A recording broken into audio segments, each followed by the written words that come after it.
Stop wasting money on rotary blades. Hello, my friends. We are cutting our 2.5-inch strips, and we've sliced across, and look at this.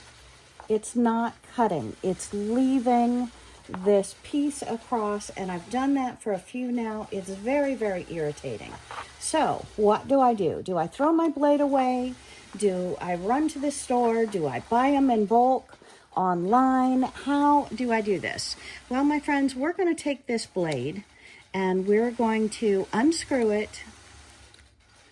We're not going to spend any more money. We are going to take our blade apart. So I have my blade in hand, and we're going to take this. This is an Omnigrid dual rotary blade sharpener.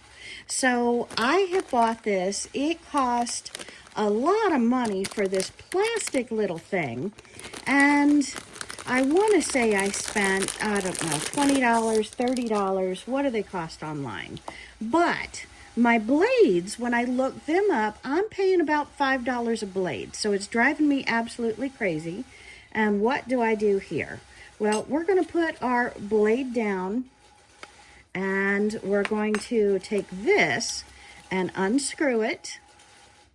So I've got a screw and a place to put the screw. So let's pick this up and let's put this in here.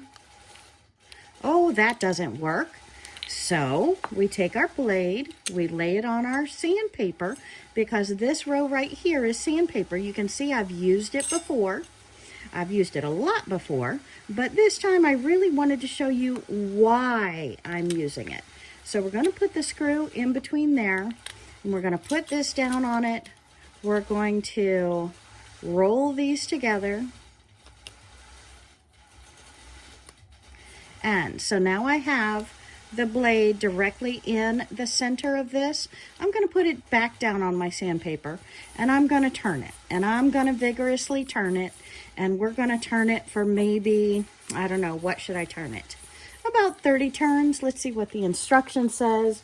But you can read the instructions. What I have found is I turn it about 30 times, and I'm good.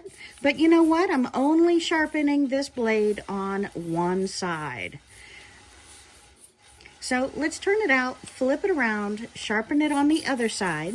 What you hear in the background, I do apologize. We're in a sewing area, so it is a long arm quilting machine. So if you're interested in quilting, you're interested in long arm sewing machines, we've got the Gamble Optimum and a second Gamble that's not a Statler stitcher. And so I have not counted. Have you counted? Do we know how long we've been doing this? I don't know. So let's take this. We'll set that aside. I now have the blade. So we're going to unscrew this, take our blade out, and we're going to lay this machine back together. Each of these rotary blades go back a little bit differently. You know how yours goes, so just pay attention to that. And we're going to screw it all back down together. And I think this one goes on this side, right? Okay, so we have all of the parts of our blade. We're going to try that one more time. I'm going to put this on here. It feels like it fits. And we're going to put our blade up top here where the hole is. We're going to put our nameplate on top of that. Underneath on this, we'll put this piece, and then I'm going to through the front, lining up my holes. How's that? Through the front, lining up my holes, snapping it tight.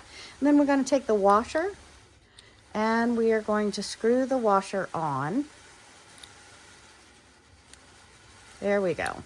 So the rounded part goes to the outside, the other goes to the inside. And I'm going to tighten that just so, and I can pull it up to close it, pull it down to open it. We'll show you how to do another one of these rotaries soon. But okay, so now let's open it back up. We'll raise this up so you can see me trimming. And hopefully we've sharpened it enough to fix it. So these two parts we can just screw back together. Isn't this so incredibly simple? And my friends, it's simple sandpaper around here. And it's simple, and I didn't clean it off with this. Okay, this side you sharpen it, this side you just clean it, or the little fine touch. Okay, so we'll put it back in its package. Again, there's a lot of them Omnigrid. out there. They work similarly. Some of them a little bit different materials. And we're just going to get this piece out of our way so we can then show you, does it improve our cutting and make it not a nightmare problem to cut our fabric. So we're going to take our 2.5 inch ruler, because that's the size strips that we're using. We're going to measure it down to 2.5 inches. What am I doing? 2.5 inches. There we go. And I can hold this down, making sure my fingers are clear of this, because we should have a sharp blade now. And I'm going to, oh my gosh, look at that. Let's do that again. Make sure that wasn't just a fluke. Because again, sometimes Cutting is not fun. lucky. All right. So again, using a sharp rotary blade is going to make your quilting, your sewing, so much more fun, my friends. Nobody likes a dull blade. So today I am saying this has saved me money by not having to buy another blade. This, my friend. Have a great day. Thanks for joining.